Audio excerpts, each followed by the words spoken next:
हुए देवकी के लाल यशोदा जच्चा बनी, हुए देवकी के लाल यशोदा जच्चा बनी। सुन के गोकुल में शोर गोपी ग्वाले नचे, सुन के गोकुल में शोर गोपी ग्वाले नचे। नंद बाबा के घर पे बतासे बटे, नंद बाबा के घर पे बतासे बटे। हुए देवकी के लाल यशोदा जच्चा बने, हुए देवकी के लाल यशोदा जच्चा बने। हाँ जी, राधे राधे, जय श्री कृष्णा, जय Shri Ram. Welcome my channel Rupa RJ 25 में आपका बहुत बहुत स्वागत है। और कल है जन्माष्टमी और ये व्लॉग होगा मेरा रात के 8 बजे पब्लिश। तो मैं एक दिन पहले ही आपको कृष्ण जन्माष्टमी की बधाई दे देती हूँ। मेरे कान्हा जी आने वाले हैं, उनका जन्मदिन है, तो उसको तो हम बहुत धूमधाम से मनाएंगे। साथ में ब्लॉग भी हम ऐसे ही बनाते हैं, तो क्यों ना ब्लॉग भी बनाते चलें।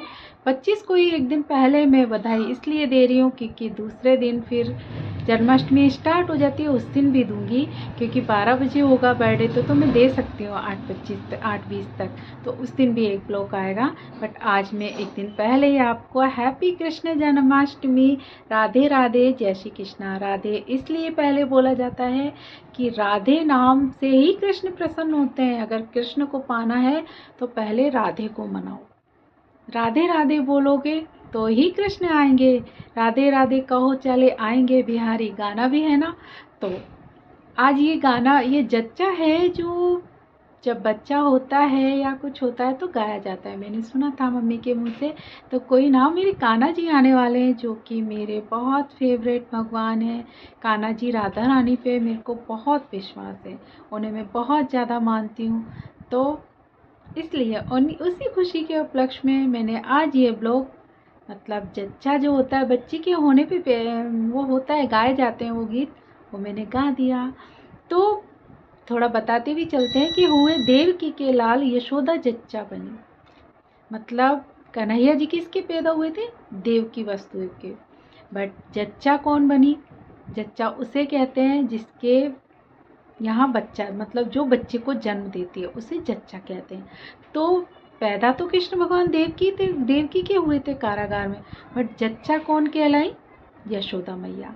और कान्हा जी ने भी यशोदा जी को ही यशोदा मैया कहा था हमेशा। सब तरफ देखिए यशोदा मैया को ही उनकी मैया बोला गया। हालांकि पैदा देवकी ने किया था, बट जो पालती है ना, पालन करती है, उस पे है ना ज़्यादा हक होता है बच्चे का। और उन्हें पूरा पालन पोषण किसने किया था? यशोदा मैया ने और नंद बाबा ने। तो कन्हैया जी क्यों आए थे? 8वां अवतार है अपने कृष्ण कन्हैया का।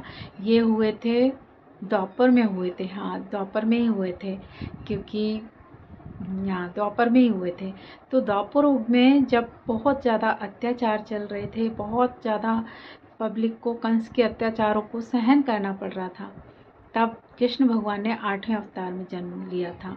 और ये हुए थे कंस की बहन देवकी के, और उनके जमाता वसुदेव है। तो उनको भविष्यवाणी से पता पड़ गया था कि नहीं, ये देवकी के जो 8वीं औलाद है वही मेरी हत्या करेगी। तो उन्होंने इस डर से उनको जेल में बंद करवा दिया था।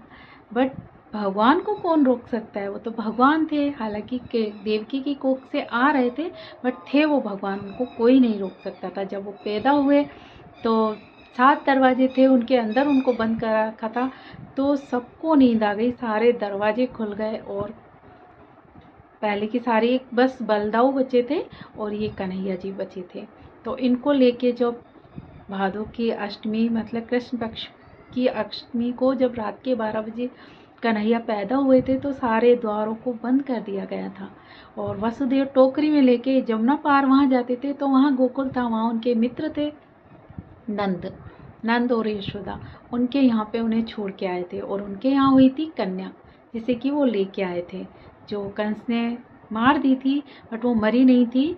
वो चक के आकाश में उड़ गई थी, बिजली बन गई थी, और बाद में वो देवी का रूप बन गई थी। तो ऐसे ही जब वसुदेव जा रहे थे उनको कन्हैया जी को लेके, तो जमुना जी बहुत ऊपर आ गई थी, इतनी ऊपर आ गई थी कि वसुदेव पूरे डूब गए। उन्होंने हाथ ऊंचे कर लिए। उनको तो ऐसा लगा कि कन्हैया जी डूब जाएंगे, मतलब मेरा बच्चा है डूब जाएगा, उसको मैं बचा लूँ चाहे मुझे कुछ भी हो जाए।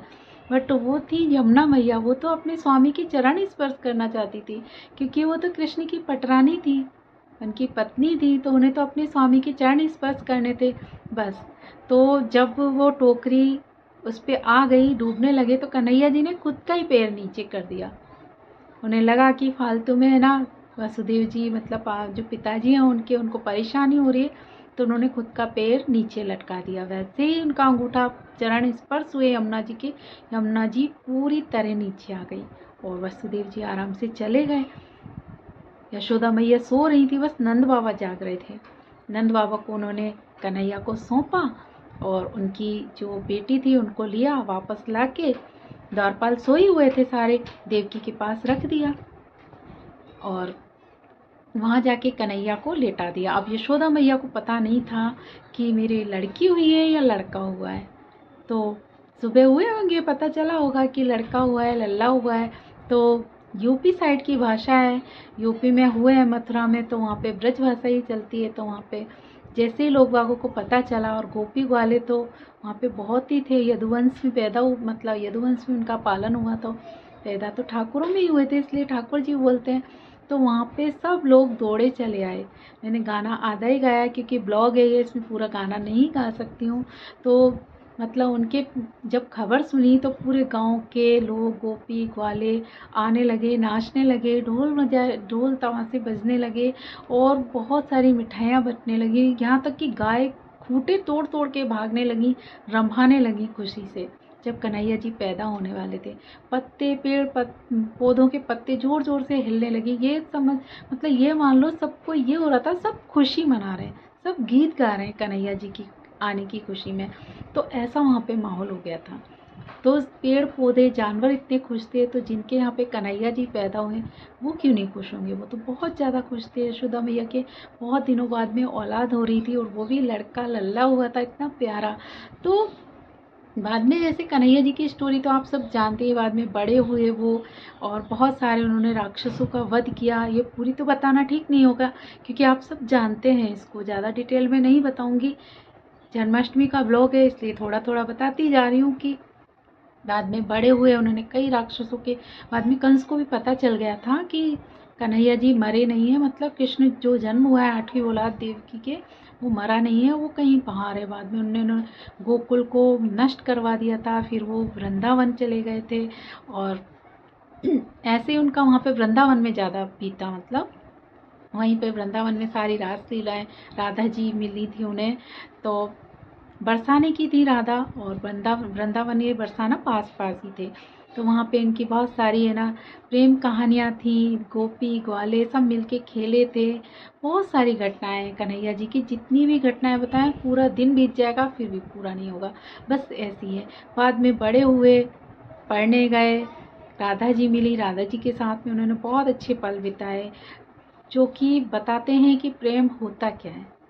परिशुद्ध प्रेम उन्होंने किया था। और जैसा सीरियल में बताया भी गया था कि वो प्रेम को करने नहीं, प्रेम को समझाने आए थे कि प्रेम होता कैसा है।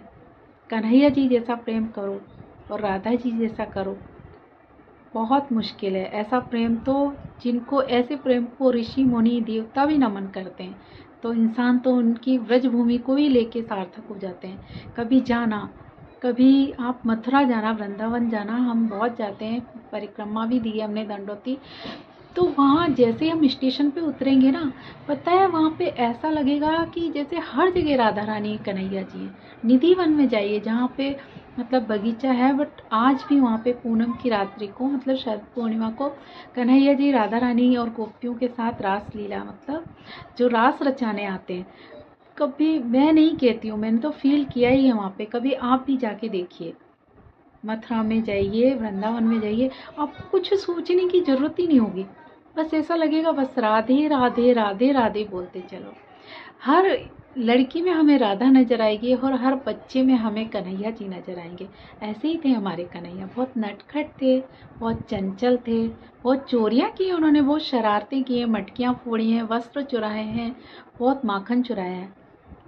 फिर भी लोग, गोपियाँ मतलब रख देती थी माखन, कि चलो रख दो, अब कन्हैया जी आएंगे, और वो छिप जाती थी और वो जब चोरी करते थे तो उन्हें देखती थी। बहुत ही अच्छी है ना उनकी लीलाएं हैं, जितना भी बयान करो कम है। मेरे तो कन्हैया जी बहुत ज़्यादा मेरे दिल के करीब हैं। राधा रानी कन्हैया जी को मैं बहुत मानती हूँ, हमारे घर में बहुत पूजा होती है। और ऐसे ही अगर कन्हैया जी राधा रानी जैसे सब हो जाएं, ऐसा ही पवित्र प्रेम करें, तो रियली बहुत कम है ना ऐसा होगा कि अपराध तो हो ही नहीं सकते। ऐसा ही प्रेम करना चाहिए सबको। तो कोई ना, छोटा सा ही ब्लॉग बनाएंगे। हमारे कन्हैया जी का जन्मदिन है, कल है, तो आज ही हम उनके लिए बोल देते हैं हैप्पी जन्माष्टमी, हैप्पी बर्थडे मेरे कान्हू जी। जल्दी से आ जाइए, आपका हमें बहुत इंतज़ार है। तो जन्माष्टमी के दिन भी मैं एक ब्लॉग डाल दूँगी। बधाई तो हम दे ही सकते हैं ना, कन्हैया जी पैदा होंगे तो वो तो 12 बजे होंगे, पब्लिश हो जाएगा ब्लॉग मेरा 8:20 पे, तो छोटा मोटा बना सकते हैं। तो आप बताइएगा, आप जन्माष्टमी कैसे मनाते हैं? आपको कन्हैया जी का इंतज़ार है या नहीं? विश तो करेंगे ही आप कमेंट्स में, तो वो तो आपको करना ही है। तो ऐसे ही है मेरे कन्हैया जी, जन्मदिन आ रहा है, तो आई होप आप अच्छे से अपनी जन्माष्टमी का पर्व मनाएंगे। और मुझे सपोर्ट तो करना ही है, मुझे तो भूलना ही नहीं है, तभी तो ना मैं ब्लॉग बना पाऊँगी। तो तब तक के लिए राधे राधे, जय श्री कृष्णा, जय श्री राम, हैप्पी जन्माष्टमी अगेन। आप अच्छे से जन्माष्टमी का पर्व मनाइए। मैं कल फिर मिलती हूँ आपसे 8:20 पे। तब तक के लिए अपना ध्यान रखिए। Take care, bye bye.